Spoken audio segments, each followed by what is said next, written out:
What's up, welcome back to Nostalgia. Dave here with a review of Noname's second album, Sundial. Her first album since 2018's Room 25. It has been a minute for Noname.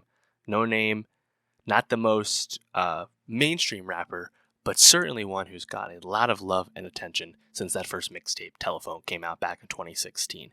People that are into this type of music are very into Noname, and for good reason. She is a very intriguing lyrical artist with a unique voice and a strong point of view. And it's been, a bit disappointing that we haven't gotten as much music as we would have hoped from someone who got a lot of love and attention really once she broke through.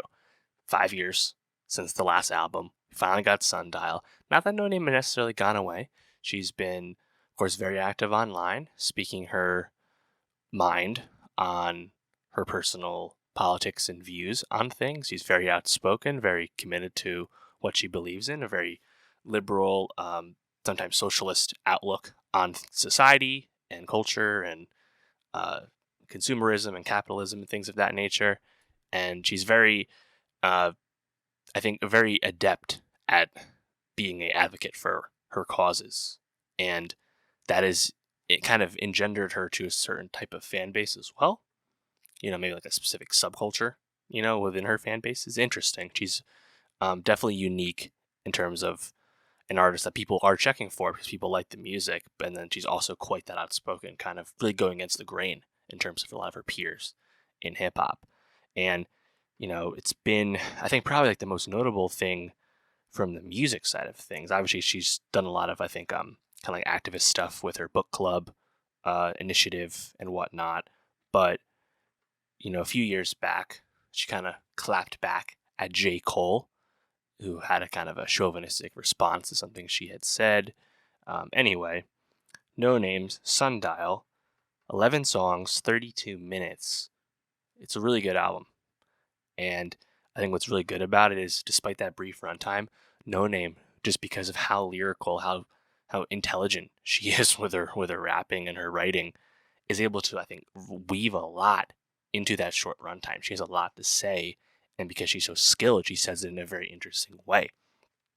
I think what really sets her apart, she's hardly the only person to share opinions in rap or anything like that. But Noname stands out for being unafraid to really speak her mind and flame people and not take prisoners. And what I think makes it so refreshing from Noname is that she fully acknowledges that she also has personal flaws and contradictions, and she will do and put herself on blast right after calling out somebody else more famous than her. And I find that very refreshing, that she is as self-aware as she is, and I think it just comes across really well. Just kind of going through this track list here, thinking about the songs, things she talks about.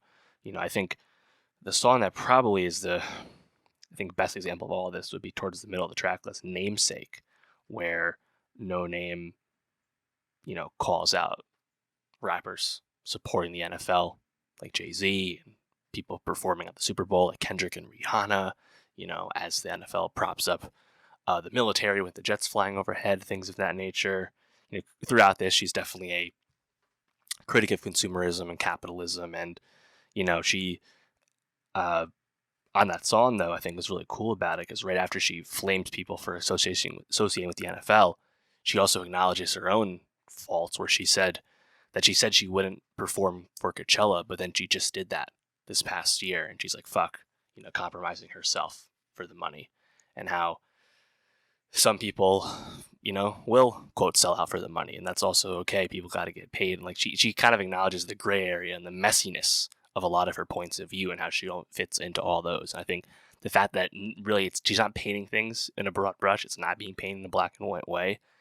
It'd be awesome if more people expressed their feelings in such a way, I think another interesting way she frames things is, I think she's pretty dedicated as a critic of consumerism, where just because the people winning are black doesn't mean it's okay if they're just kind of selling out and pushing,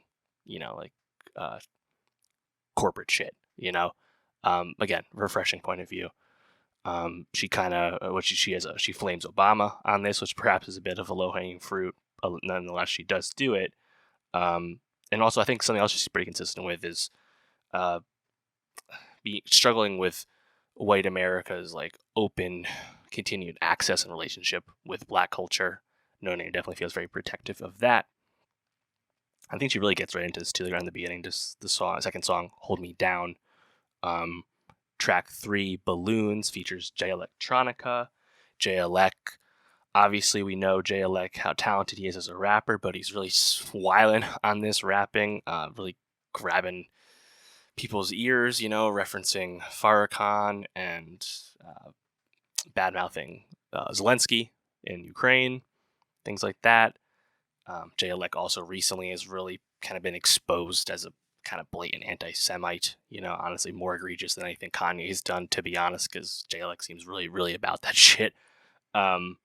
Interesting, though, that I didn't really put this together myself. I saw someone else make this observation. Interesting, though, that Noname, so critical of Jay-Z, would then work with someone so closely associated with Jay-Z in Jay Elec. Nonetheless, contradictions are present.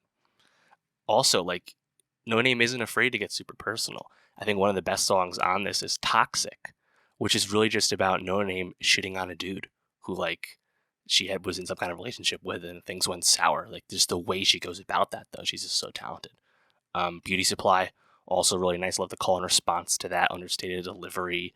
That's more about, like, her own struggles with, beauty standards that society puts on her, Interesting. "Gospel," featuring Silk Money, Billy Woods, and Stout. Billy Woods sounds great on this. Of course, that song has a choir with that title. Why wouldn't it? Sounds awesome. "Oblivion," the last song with Common. Really like the switching up of deliveries on that. Really nice bass. I wasn't sure if that was Thundercat. It definitely reminded me of it, though. Just in general, like, I think the production on this is so textured, so layered. And, like, it's just a nice fit with someone like Noname, who, as I've been going in, she's been saying a lot and, like, has a lot to get into and say and really, like, analyze and think about. But also as a rapper, like, she has, like, kind of a unique voice where she's just kind of, like, really light on her feet, light on the mic, but it still kind of grabs your ear, grabs your attention. Just it's a bit of a unique delivery, even though it doesn't, like, beat you over the head with it being, like, super aggressive or, like, hard or anything like that. Just she has, I think, just a lot of unique qualities. And yeah, I mean, it's not necessarily like Sundial has, like, anything that's like a hit. Like, I don't know if I want to revisit too many of these songs.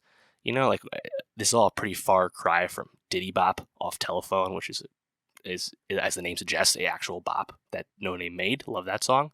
I don't think we have anything quite like this, but as a total body of work with something real to say, it's pretty impressive. And I think definitely one of the best rap albums of the year thus far. So shout out Noname, shout out Sundial.